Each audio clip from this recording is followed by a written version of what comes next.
here we are. I am. All the health things, all the Yes. fun. I feel like there's so many things to cover and so many, as we both do our own deep dive. It's like, have you heard of this? Have you heard of that? Exactly. And have you tried this? This is the new thing that's working really well. Yes, I know. And rewatching the last podcast after it published, I'm sure you do this all the time with your videos that come out. I'm like, oh, I wish I included that or said that or was more nuanced there. So I'm glad for a follow-up so I can kind of clarify a few of the things that I feel like we didn't get to. Or yeah, that's the beauty of it. It's you can't get it all in. Yeah, exactly. And you can't cover surrender. it all. But it's like a little, I don't know, sometimes I'll be listening to something and someone will mention something and I'm like, ooh, let me look into that. And then I do a deep dive into that and then I watch other videos or other podcasts that have to do with that. Yeah.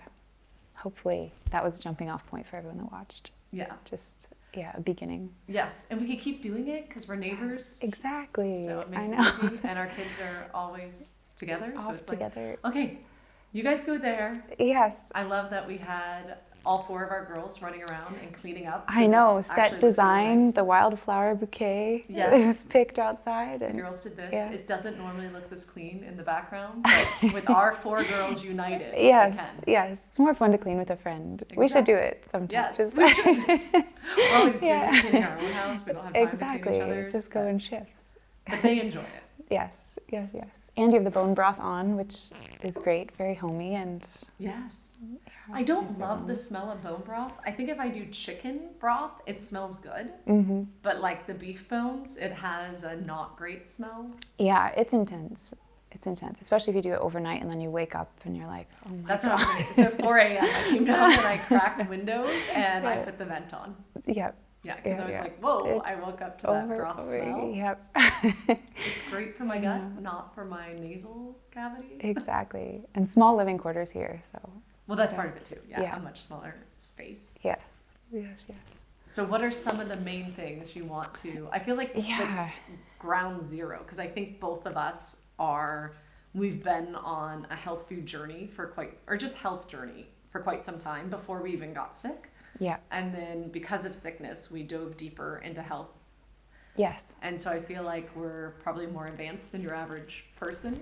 Yeah. So our listener that's just starting out or not sure what these big generalities, like one of the things that came to me when I rewatched the last podcast was I was just talking about how one of the major shifting points for me was making sure to consume more protein, because this shifted my body to that anabolic state, which is tissue repair and regenerative. So the catabolic state is when you're inflamed and your tissue is constantly breaking down and your body can't build it up or repair. So in order to repair a leaky gut, for instance, we know that gut health causes, problematic gut health causes so many problems downstream, because what happens is your intestinal lining is only 1 cell thick. When it breaks down or there are holes, it's called a gut that's porous, and then things leach into the bloodstream from the compromised gut. And then that causes inflammation throughout the body and can trigger autoimmune reactions, allergen sensitivities, mold sensitivities. All of these things become much more of an issue when your gut isn't filtering out all these toxins. So you heal the gut and you begin to enter this state of systematic repair, right? Well, I was talking about how protein is vital for this, because if you don't have the cellular building blocks to actually heal your gut, your body can't ever switch over into that healing state, right? And I just took it for granted when I said briefly meat-based source protein or animal-based proteins, that would be properly understood. So you're not buying special steaks that say protein. Exactly. Yeah. Especially in the vegan movement, there's an idea that you can get all the building blocks your body needs from things like nuts and seeds or even pea protein, these other things. But those are like a different universe, like an entirely different strata. Oftentimes those foods are much more inflammatory than helpful. And so I didn't want anyone to take that as advice to go out and, buy a giant pea protein shake and be chugging that every day, because that would probably do more harm than good, cause a lot of GI issues and downstream inflammation. So that was one of the biggest points I wanted to make, was make sure you're sourcing good quality animal protein from meat, dairy, eggs, and then supplementing that with really nourishing fats so your body gets the lipids it needs to both heal your gut lining and also begin to repair a leaky, so your brain has something called a blood-brain barrier, which is similar to the lining of your gut. It's a protective barrier that allows, it keeps bad things out basically. So if any of you guys are suffering from brain fog, which I know for me was so debilitating, and it's like, I don't know, I feel like a lot of people, and I feel like more people have been struggling with it post-COVID. I feel like that was like one of the biggest long-term COVID things was the foggy brain. And you're like, I'm looking for the words and I can't find it. I know. It's like, it's a strange feeling, but you're trying to find the right image or word or get the words out and you feel like you just don't have words to say what's in your mind. I would be following conversations or trying to follow them and then realize like I didn't even know what the person said 30 seconds ago. And so I couldn't respond. And then it made it like socially awkward. And all I wanted to do was like, be with my family, be with my kids, hang out with my friends. But then I would have these like awkward interchanges where I'm like, I can't even follow a conversation. And then that's demoralizing. So brain fog's a big thing. I don't know. And I know for me, when I started to return to myself and could think clearly, that was like such a moment of joy to be able to access my thoughts again. So anyway, you have this blood-brain barrier, and in order to build that up and help reduce inflammation in your central nervous system, your body needs lipids and fats as well as protein. So these are really well-sourced, like butter, tallow, ghee, avocado oil, and especially coconut oil. These are all fats that will help your brain build tissue because your brain is actually built from lipids. It's built from fats. So, and mostly cholesterol-rich fats. So cholesterol is the substratum of every single hormone in your body. Your body needs cholesterol for all of its hormonal cascades and that dynamism.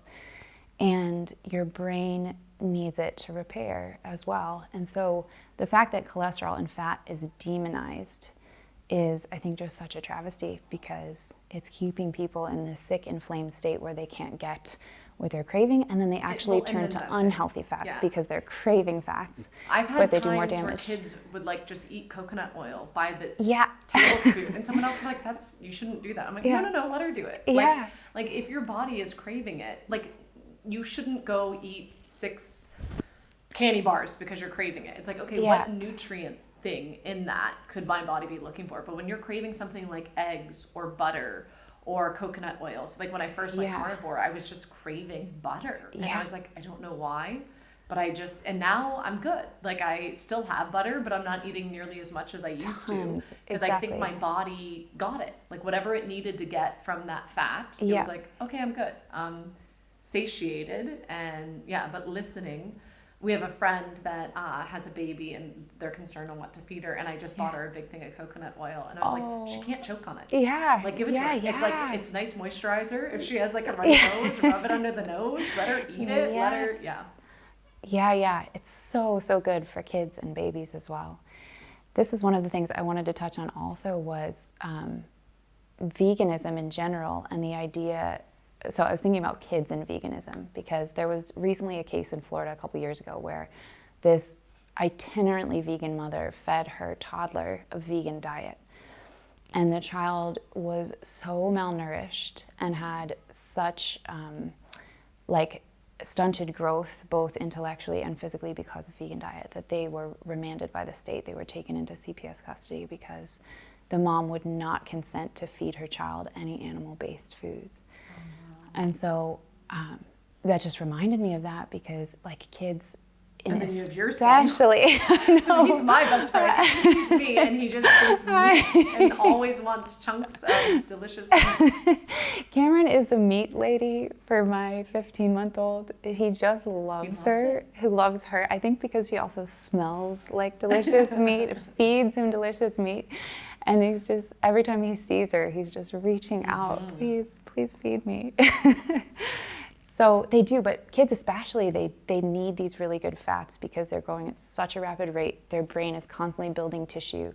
So even more than us, they are in need of, like you said, coconut oil, butter, tallow, all of these things. Yeah, so, egg yolks. Yeah. Oh, yeah. Easy, good one to get good fats in, especially when you're young, when your brain, I mean, we all need it, but especially little ones. And I think people are sometimes afraid of it. I remember in Ireland when I had my kids being like, baby food's so expensive here. And Sheena kind of laughed at me. She's like, why would you buy baby food? Yes. And I was like, what do you feed your baby? It's just like, whatever we're eating. I just mash it up. There you go. And I was like, really? And she's like, yes. Exactly. I know. Babies, just like so many things, have been like outsourced and industrialized, and you think you need all this stuff for them, and you really don't. Like, boil some eggs, mash up the egg yolks with some breast milk, and that is like a perfect starter food for babies. And the micronutrient profile in eggs too is perfect for growing kids and adults, but they're great. What are some of your other, like, that you've experienced with, like, protein and fat in particular? Like, what are your go-to foods for that? Yeah, a whole array of meat and fish.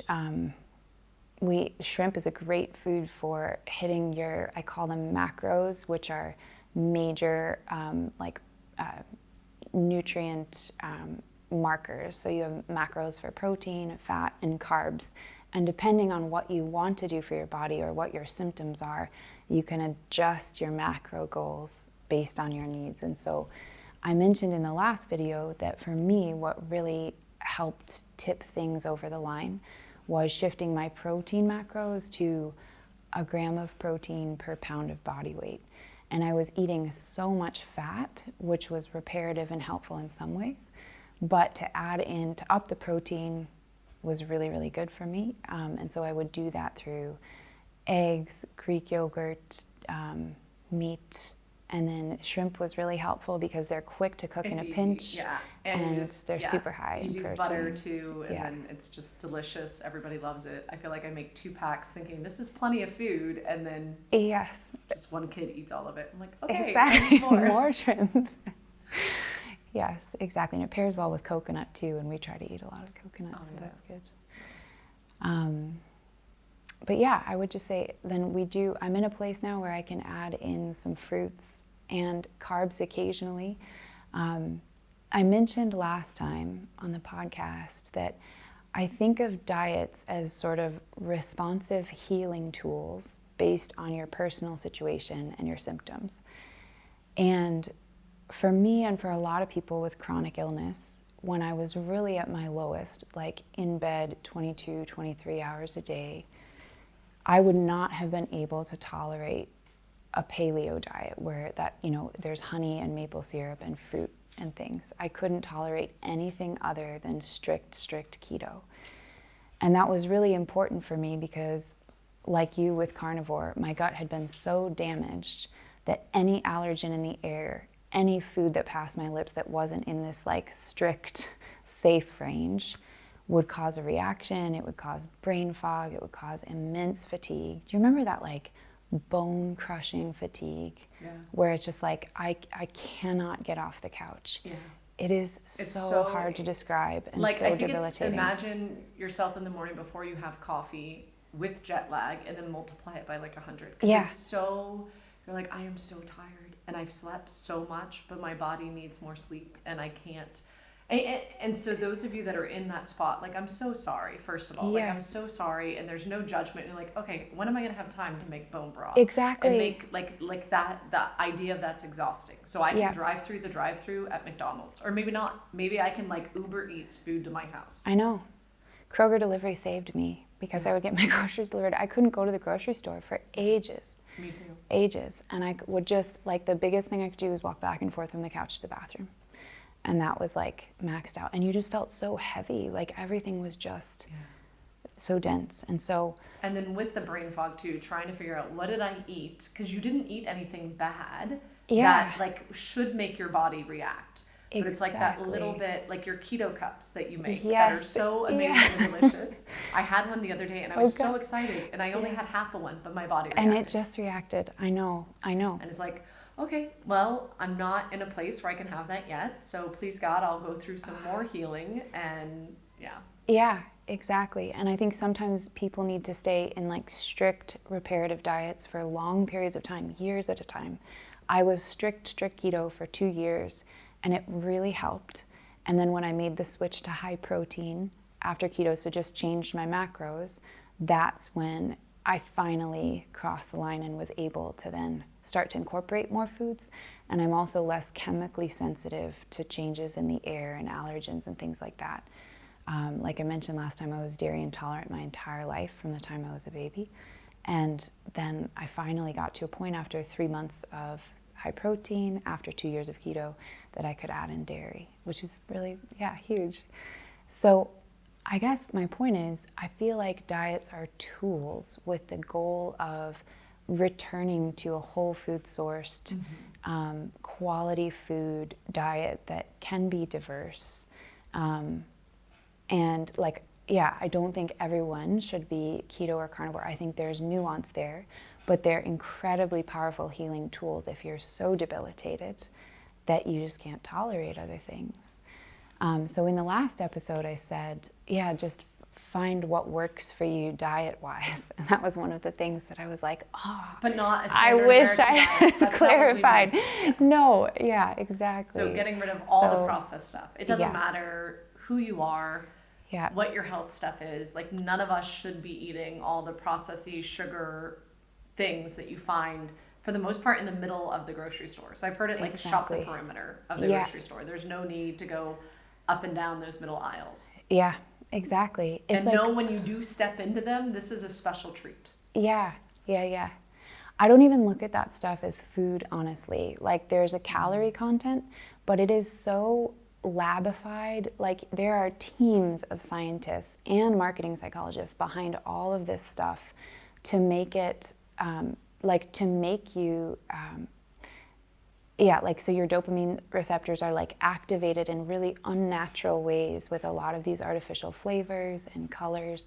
And so the food itself becomes addictive in ways that natural food or whole foods never would.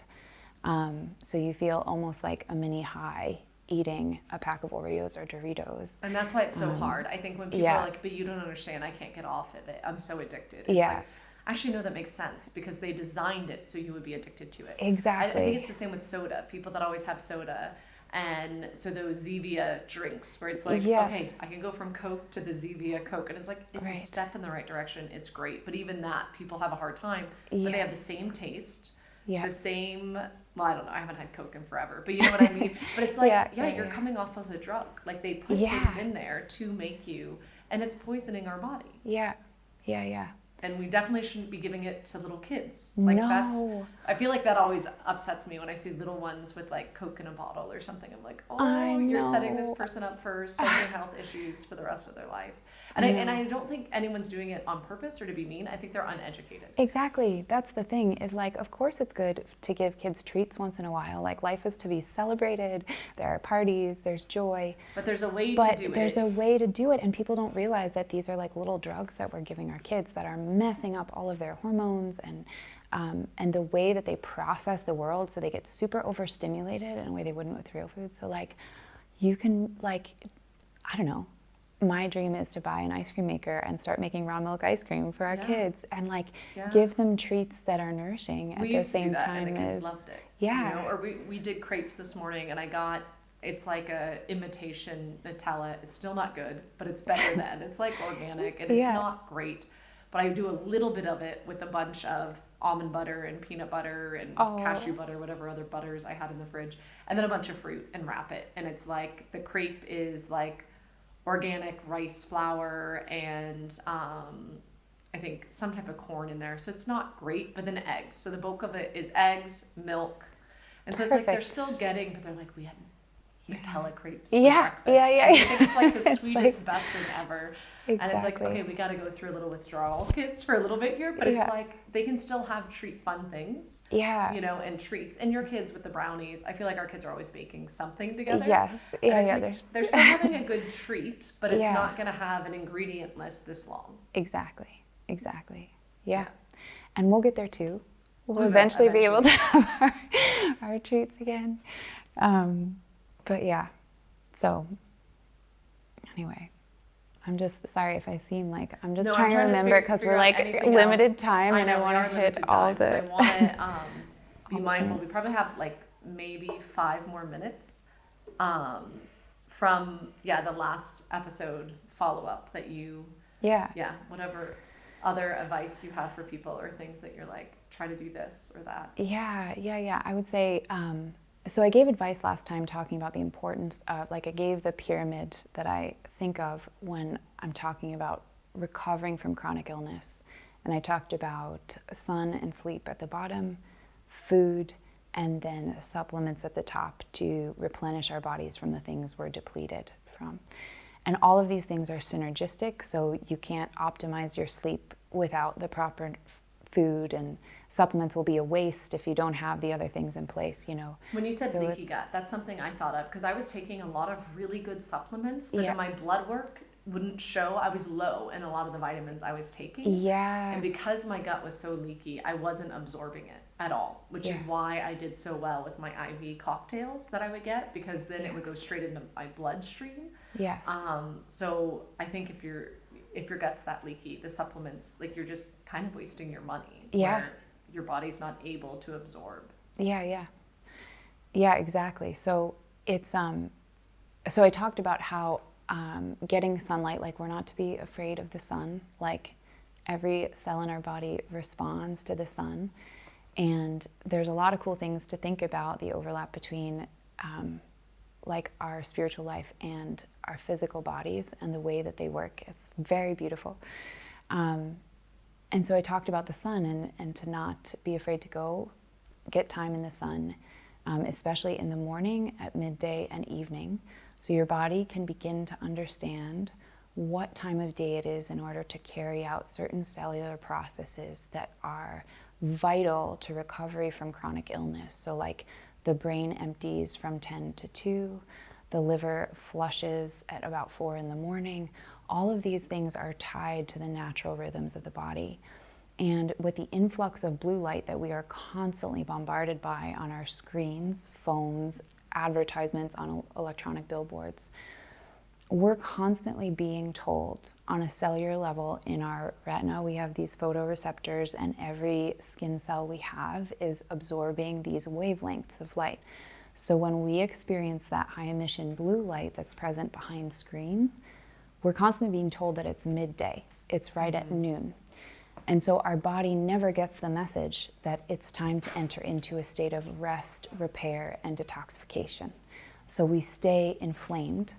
And this blue light also sensitizes our skin and our tissue and makes it more prone to DNA degradation and damage, which can then cause skin cancers. So if you're sitting on a screen for 8 hours a day and eating seed oils and then go outside into the sun, you will do damage to your tissue. And it will be counterproductive, like it could actually be harmful. So I talked in the last episode about nourishing ourselves properly to be able to receive the light.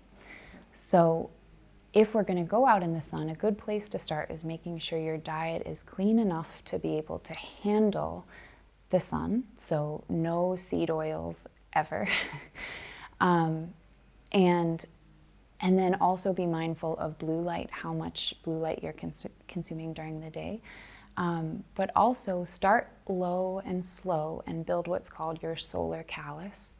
So just like your feet can get calluses from walking over rocks and terrain outside. When we go for like a family vacation too. It's like, okay, we're gonna go have breaks, you know, from the sun, but you get used to it and you kind of build up a tolerance, and then you don't need to go in as much when you're, in the sun.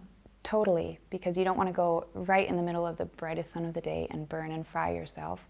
So just start in the morning and evening, get that low angle red wavelength sunshine, and your skin will slowly adjust and learn to to build itself up. Yeah. And I also think with like jet lag, so whenever we travel, I'm always, as soon as I get to where I'm going, I try to get my shoes off and get on ground, you know, sand or Yes. I'll walk over there on the stone. I don't know if the stone, like if it goes through or not, I'm not sure, but grass, you know, wherever I can. Yeah. And just let my body know, okay, this is where I am. This is the time of day. I think the more we can do that ourselves and our kids, especially in the morning and the evening, it's like, okay, it helps our body readjust. Exactly. Yep, totally. So knowing where you're at. Totally. Yeah, so I would say be careful with the sun, but don't be afraid of it. And then I also think that there are, like, you can wear good sunscreens. Yeah. So we've made our own with zinc and vitamin Totally. E and shea butter, but I just bought a couple that I have in the other room that are just organic, natural ingredients. Yeah. It does leave more of a white residue.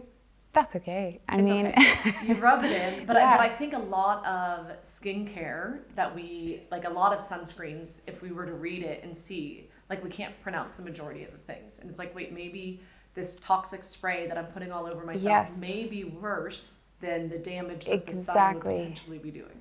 Totally. Exactly. And I also love when I spot someone with that whitish tint. I'm like, oh yeah, you know what's up. It's like a signal or something that, like, because you can see people are learning more about the dangers of just consuming whatever is put in front of us. And you can make skin, like sunscreen, well yourself. You can buy, it's like a zinc oxide based sunscreen, which is what makes it that white sheen. And you can still wear some on your face if you're worried about photo aging and things, but it's important that your retina gets it, so don't wear contacts or glasses when you first get morning sun. Oh, I wouldn't have even thought of that. Yeah, and then expose the rest of your body to it. And it's funny, I was thinking about, when I was thinking about veganism in preparation for this podcast, and some of the lies that we believe about health, like anything plant-based is healthy.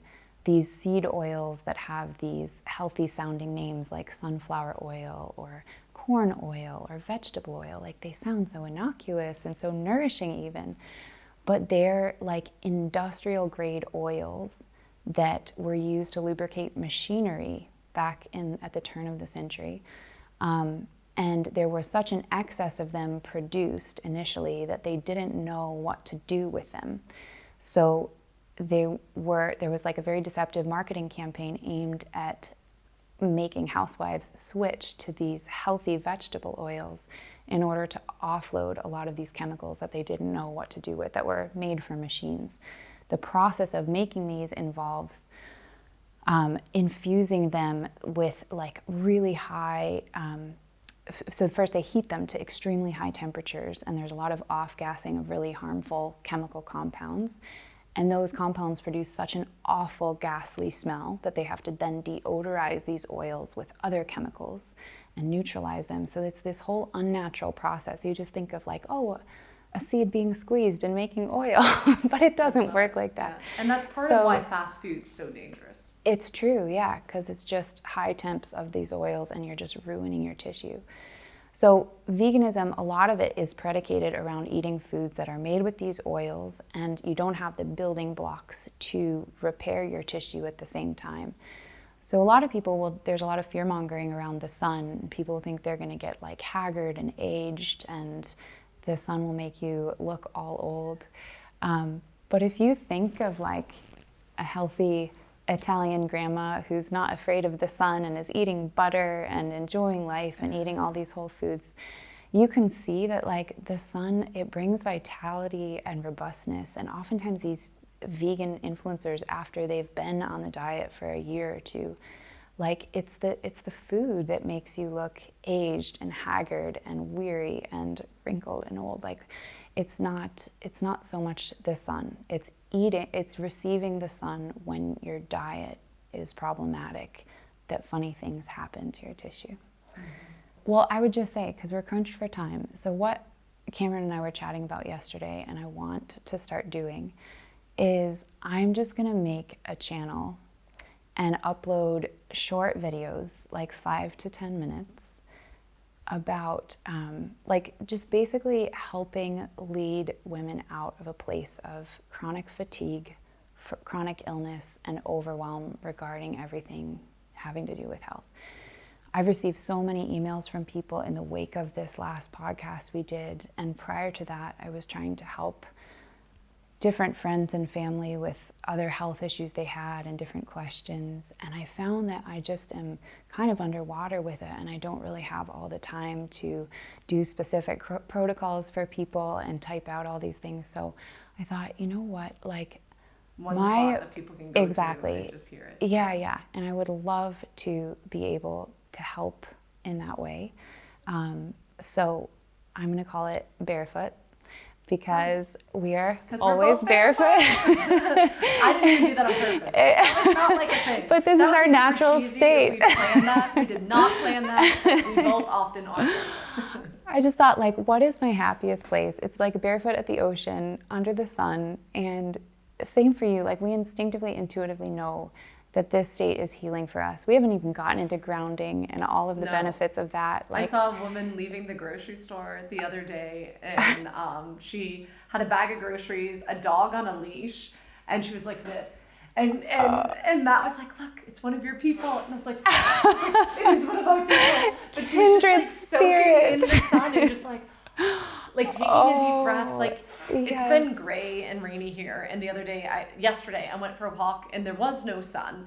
And so I was like, I stopped and smelt every flower. And I was like, okay, I need to do something. And like, I took my shoes off and walked barefoot in the grass, and Matt was like, "You're really into the flowers today." And I was like, I just need something to like reset myself. Like, I had a wonderful prayer time. I got to go to mass. That was wonderful. But I feel like there's sometimes where I'm like, I just need to be in nature and I need to get recharged. And and your body knows in this way you can't explain. Like, if you think of it, I just thought, like, what would according to the standard American idea of health, it's like avoid sun at all costs, stay indoors unless it's extremely cloudy or dark outside, eat all this food. Like, picture yourself in a windowless room with like shoes on in front of a screen, eating like highly processed man-made food. Or picture yourself on a beach under the sun, barefoot, eating delicious food. And don't you feel it in your body? Like, one is like a revulsion and another one you crave it. And I feel like, we intuitively know what we need. And so, well, I'll put a link in the description so people can follow, because that sounds perfect. Great. It'll just be like 5 to 10 minute segments, like start here and then next step here. And I can get into things in a more nuanced way, so there's not as much confusion about what certain things mean or how just to do things well. At a time. Exactly. Which is great. Yeah. So if we can be of help, that's cool. I appreciate it. I love all of our chats, and I know that not everyone has a friend that's also on a similar journey to have these conversations. So. Yeah, exactly. Same. I know this has been an inspiration, because we're always like, I'm trying out something new health-wise. I know I can talk to you and bounce it off you, and we can understand each other. And if you're alone suffering from chronic illness, it's just, everything feels overwhelming. No, you just haven't found the right pill yet, or you haven't found the right medication.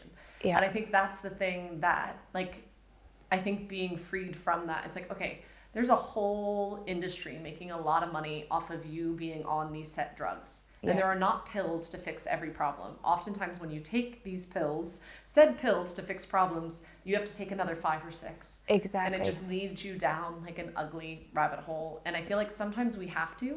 And I'm grateful for modern medicine when it saves lives. Yeah. And we need it. It's so good. Yes. But we don't need to be doing that every day. We don't need to be relying on these. Yeah, the emergency room, I feel like, is the only place I want to go in a hospital. If I'm in a car accident or my child broke a leg, great. But I don't Oftentimes when I get hospitalized, I get sicker. It's true. Yeah. And I even have good people like your husband, and my husband keep me in food from the outside. That's what I knew I loved your husband. I know, I remember. He brought me 2 bags of stuff from Whole Foods. I'm like, this is a good Like, I'm desperate, please. And you were like, just buy what Caroline would get. You didn't even have to give him a list. Yeah, and it was it was great. I could survive a few more days in the hospital. Yes. Well, thank you so much. Of course. I really appreciate it. Yeah, anytime. Great.